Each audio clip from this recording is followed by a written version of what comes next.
India गठबंधन versus NDA गठबंधन 2024 के लोकसभा चुनाव तक टिक पाती है। पहले ही इंडिया गठबंधन ताश के पत्तों की तरह हवा में बिखरने वाली है, क्योंकि इंडिया गठबंधन में ठीक ठाक नहीं चल रहा है अंदर ही अंदर। कुछ इंडिया गठबंधन के नेताओं अपने ही गठबंधन के प्रमुख नेताओं पर खासकर तल्ख टिप्पणियां कर रहे हैं, और वो भी सीट बंटवारा को लेकर। पंजाब के मुख्यमंत्री और आम आदमी पार्टी के नेता भगवंत मान सिंह ने कहा कि दिल्ली या पंजाब में एक माँ अपने बेटे को जो सबसे छोटी कहानी सुना सकती है वो है एक थी कांग्रेस। मतलब कि आम आदमी पार्टी पूरी तरह से कांग्रेस पार्टी को हीन भावना से देख रही है, बहुत ही कम आंक रही है कांग्रेस पार्टी को आम आदमी पार्टी। तो वही कांग्रेस पार्टी के नेता और स्पीकर पवन खेड़ा ने भगवंत मान सिंह पर पलटवार करते हुए बोले कि आम आदमी पार्टी और मोदी जी के विचार कितने मिलते हैं। दोनों का सपना कांग्रेस मुक्त भारत का है, दोनों कोई मुंह की खाएंगे। कांग्रेस के एक और नेता मीम अफजल कहते हैं कि भगवंत मान को देखकर याद आता है कि एक था कॉमेडियन। कांग्रेस नेता लगातार आम आदमी पार्टी पर अब अटैक कर रही है।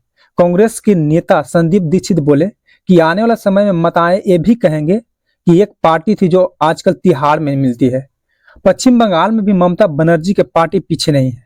टीएमसी के नेता कुणाल घोष बोले कि पश्चिम बंगाल में कांग्रेस पार्टी बीजेपी के दलाल के तौर पर काम कर रही है। तो वही महाराष्ट्र के VVP पार्टी के अध्यक्ष का कहना है कि सीट बंटवारे पर बातचीत के बदले कांग्रेस न्याय यात्रा की तैयारी कर रही है। क्या ऐसी टिप्पणियों के जरिए इंडिया गठबंधन 2024 के लोकसभा चुनाव जीत सकती है? क्या इंडिया गठबंधन के खुद नेताओं ऐसे ही बयानबाजी आपस में करके इंडिया गठबंधन को टक्कर दे सकते हैं क्या? और इंडिया गठबंधन में जो सबसे बड़ा पेच फंसने वाला है वो है सीट बंटवारा को लेकर, क्योंकि जिस तरह से अभी से इस तरह के बयानबाजी स्टार्ट हो गई है इंडिया गठबंधन में, तो सीट बंटवारा के समय ये पार्टियां क्या करेगी? क्योंकि सीट बंटवारा के समय कई राज्यों में अलग अलग पार्टी के नेताओं को मैनेज तो करना ही पड़ेगा, और अगर पार्टियां मैनेज नहीं करती है तो इंडिया गठबंधन टूटना ही टूटना है। हालांकि बीजेपी के नेताओं और इंडिया गठबंधन के नेताओं पहले ही अनुमान लगा चुके हैं कि इंडिया गठबंधन सीट बंटवारा के वक्त टूटकर बिखरने वाला है। हालांकि भारत के चुनाव में, चाहे लोकसभा के चुनाव हो या फिर विधानसभा का चुनाव हो, ऐसे कई बार हो चुका है कि गठबंधन सीट बंटवारा के वक्त टूट चुका है, लेकिन कई बार सफल भी रहा है।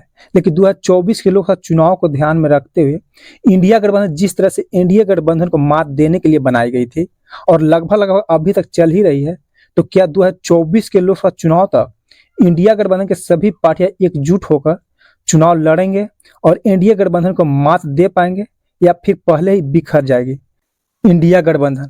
क्योंकि देश के जनता का माइंड में ये भी सवाल पैदा हो रही है कि इंडिया गठबंधन एनडीए गठबंधन को 2024 के लोकसभा चुनाव में टक्कर दे पाती है, या फिर इंडिया गठबंधन वर्सेस इंडिया गठबंधन ही बनकर रह जाएगी? क्योंकि जिस तरह से आपस में ही इंडिया गठबंधन में कलह चल रही है।